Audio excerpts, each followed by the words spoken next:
Hello everyone, my name is Dr. Yonit Arthur. You are on the Steady Coach, and today we're going to be talking about the top 5 mistakes that people make when trying to recover from medically unexplained chronic dizziness symptoms or neural circuit dizziness.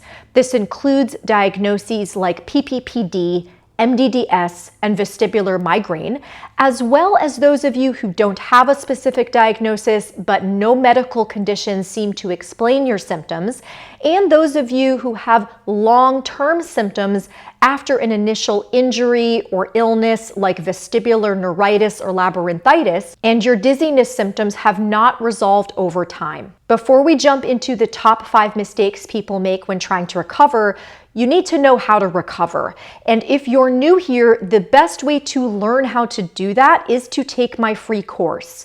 It is 100% free. It is very comprehensive, and it helps organize all the information I have onto my channel into a logical process so that you can learn how to use all the methods that I'm talking about in your specific situation.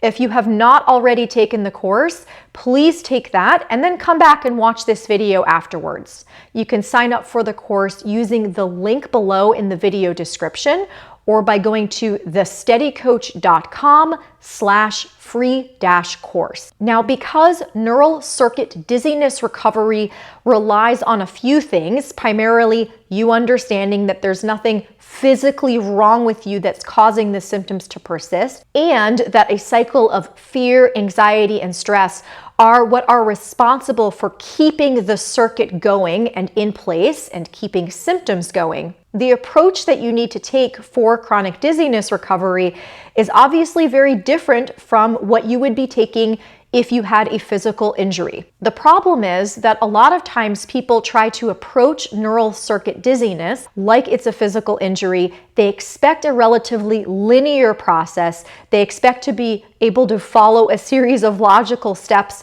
putting them into practice and seeing results in a consistent way. And that is just not how neural circuit dizziness works. Which brings me to the number 1 mistake that people make when trying to recover, which is that they are trying to track their recovery using symptoms as the indicator that things are getting better.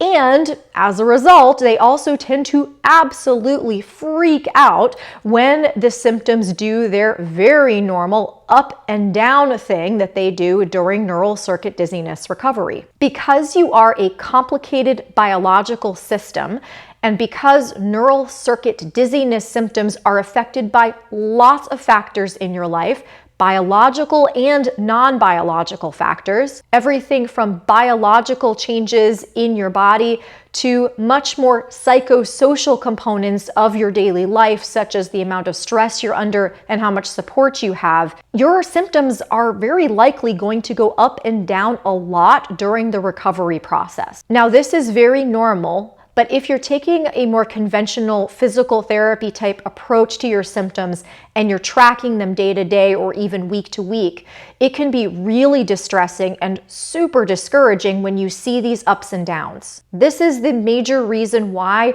I do not recommend using symptoms as your primary outcome goal day to day, week to week. Now, of course, you and I can agree that the reason you're here and the reason you're doing this work ultimately is to see symptom reduction. But if that's the only thing that you're looking for, you are putting a lot of extra stress on yourself. You are drawing your brain's attention more often to symptoms, and you're going to feel very discouraged when you are dealing with a very non-linear process like neural circuit dizziness recovery. So don't make this mistake.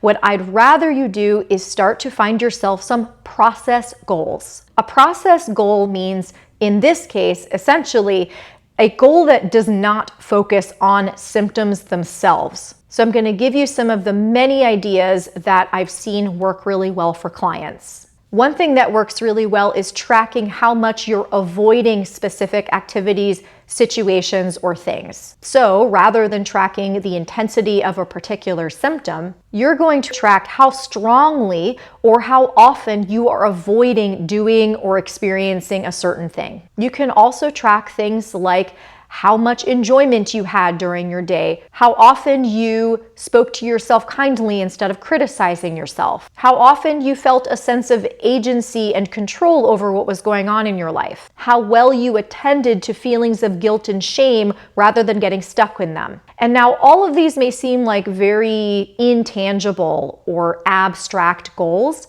but you can make them very concrete by first doing an experiment for a few days and just observing where you are at baseline. So for example, if you chose that last one, I'm responding to guilt and shame in a more constructive way now. Well, that's again very abstract. How are you going to know if you're achieving that goal? What you want to do is take a few days first to observe times when you do feel guilt and shame and notice how you respond to yourself then. Once you have that data, you can make decisions about how often you would like to respond to yourself differently and exactly what that would mean and what that would look like. It may be as simple as, when I notice myself feeling guilt and shame, I'm going to respond with words of compassion instead of criticizing myself. And I'm going to do that 80% of the time. During my 3-day experimentation period, I noticed I was doing that 10 times a day.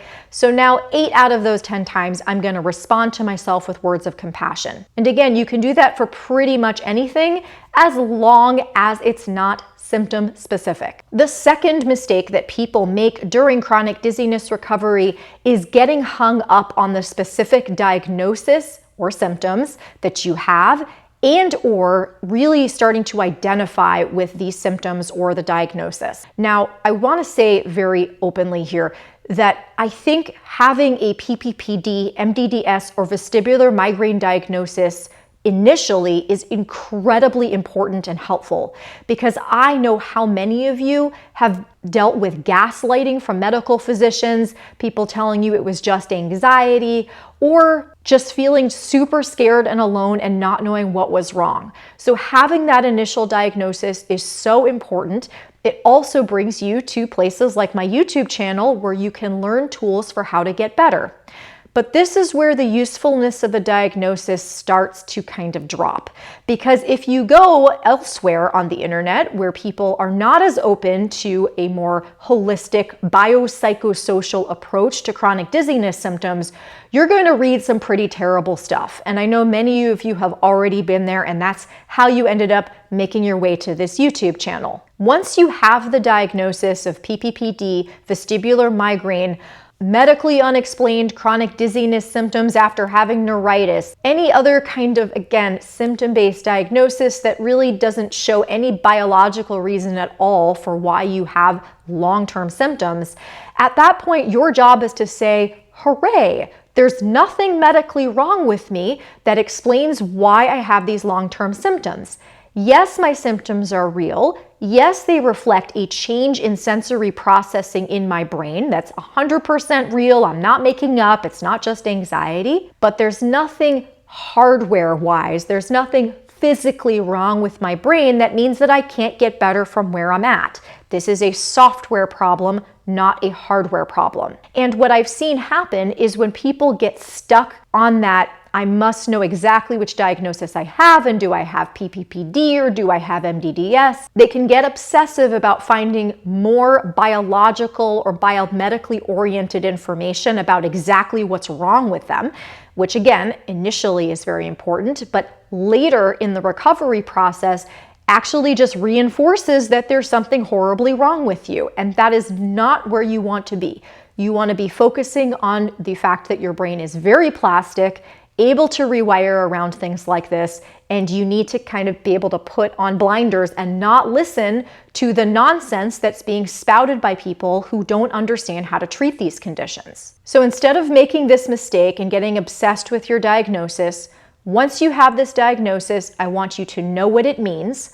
It means you have a sensory processing issue that is reversible because there's nothing physically broken or a hardware problem that is a permanent issue in your brain. The third mistake that people make when they're trying to recover from medically unexplained chronic dizziness symptoms is that when they have ups and downs, or when things aren't going as quickly as they'd like, they try to heal harder or more perfectly in order to get better. So really tricky thing I know about neural circuit dizziness, because so many of you are high achieving people in your life. When you've worked harder, it's yielded better results. That is not how chronic dizziness recovery works. It is often actually the opposite. The more afraid you are of the symptoms and the more you desperately want them to leave, the more your brain gets the signal that they're important and that they need to stick around.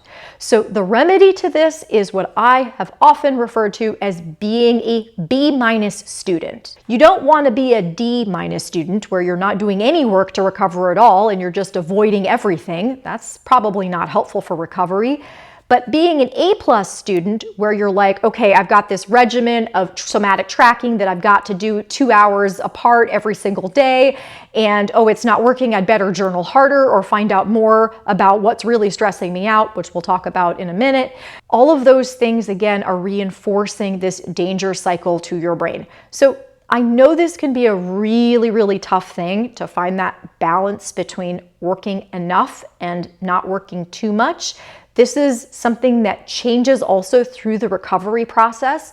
People tend to invest a little more time and energy at the beginning when they're really miserable and afraid, and then they can taper off as they start to feel better. But the reason I'm mentioning this mistake is because it is one that people make, and you need to be aware of it so you can honestly ask yourself at the end of the day, did I just desperately try to heal harder or more perfectly today because I can't stand being this way, or can I loosen my grip even just a little bit? And folks, I totally get why you would want to heal harder and faster. I mean, this stuff is really miserable, and I get it. I know how much you're suffering. I'm not asking you to not want to get better.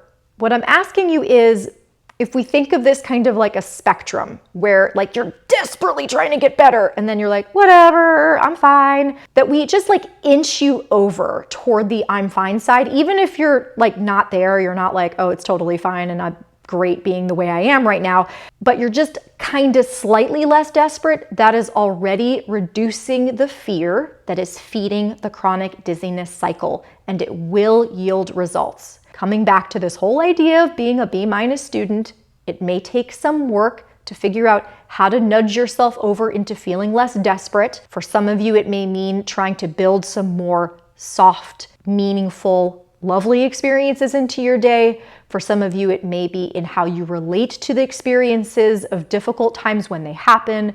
For some of you, it may be more social engagement, but we want to inch you away from desperation, inch you away from being an A+ student. Okay, number 4 is a biggie. This is the number 4 mistake that people make when they're trying to deal with, heal from medically unexplained chronic dizziness. And this is when people assume, I don't have any stressors, or I did have stressors, but they're in the past, I've already worked through them, that's not the issue anymore. Now, that very well may be true, and I am not here to judge you and tell you, oh no, those stressors that happened 17 years ago are totally the cause of your dizziness. In fact, we're going to talk about in mistake number 5, there is never pretty much any single cause to someone having chronic dizziness symptoms. But all that being said, this is something that I've gained only through hard-earned experience, hard-earned wisdom, shall we say. People often aren't right about that, and I'm often not right about that too.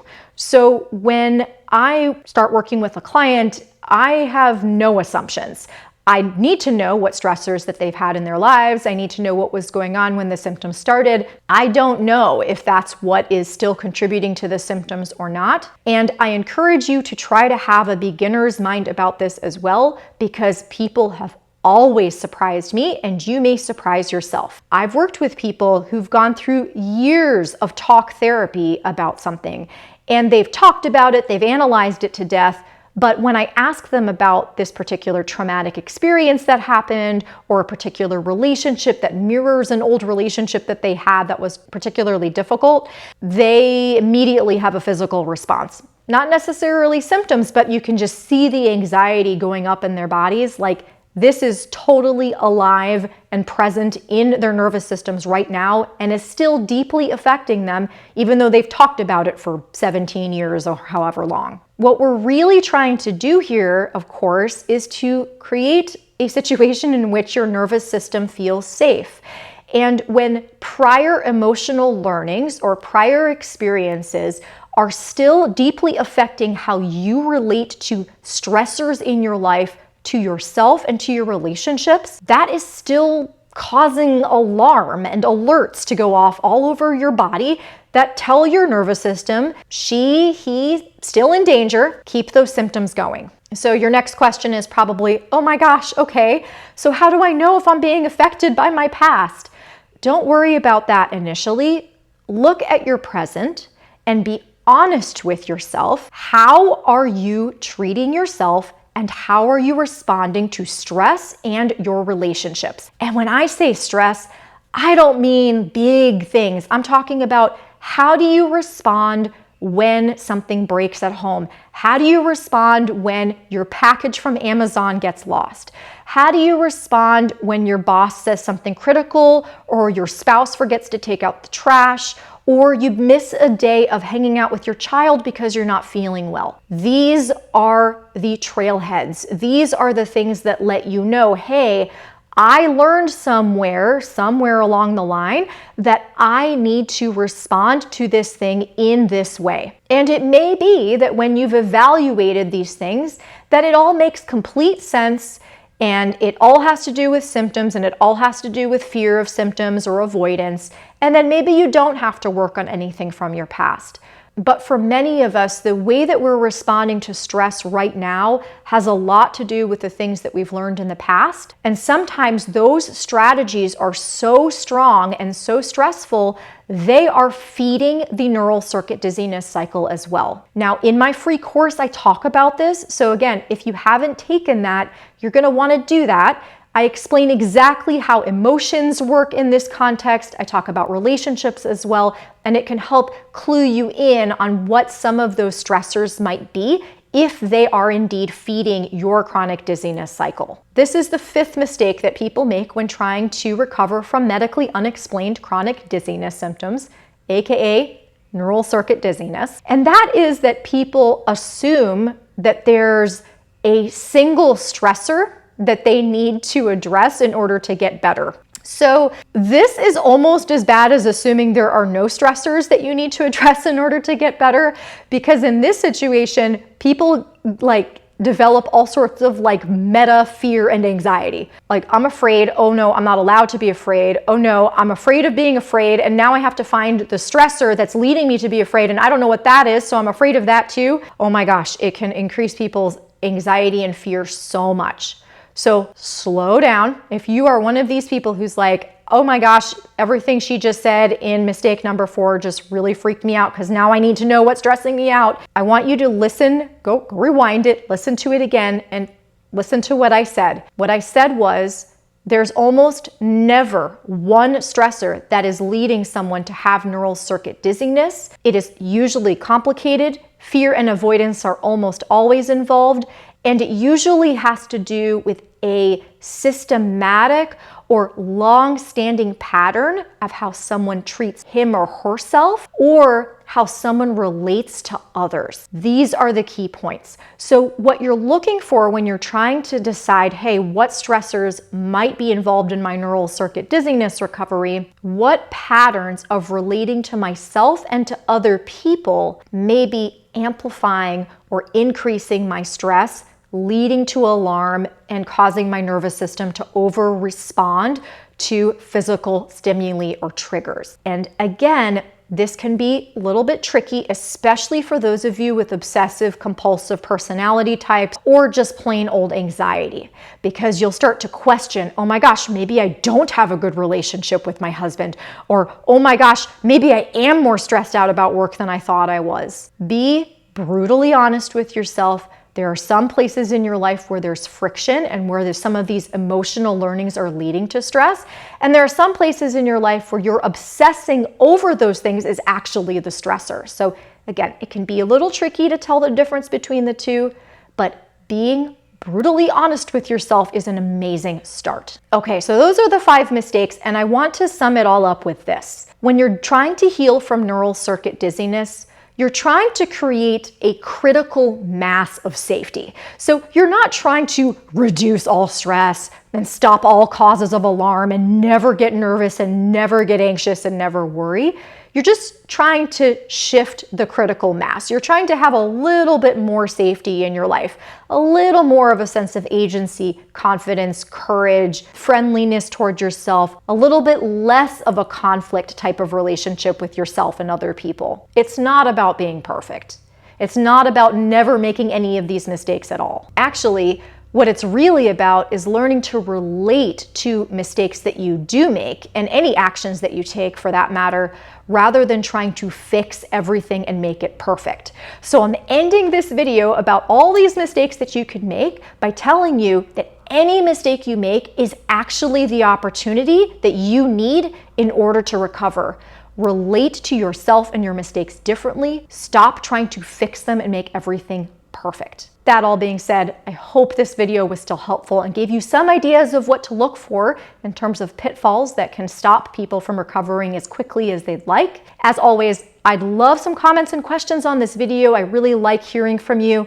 I also would really appreciate it if you would like this video, share it if you enjoyed it, and of course, subscribe to my channel. I will see you in the free course and in the next video. Take care, everyone. Bye-bye.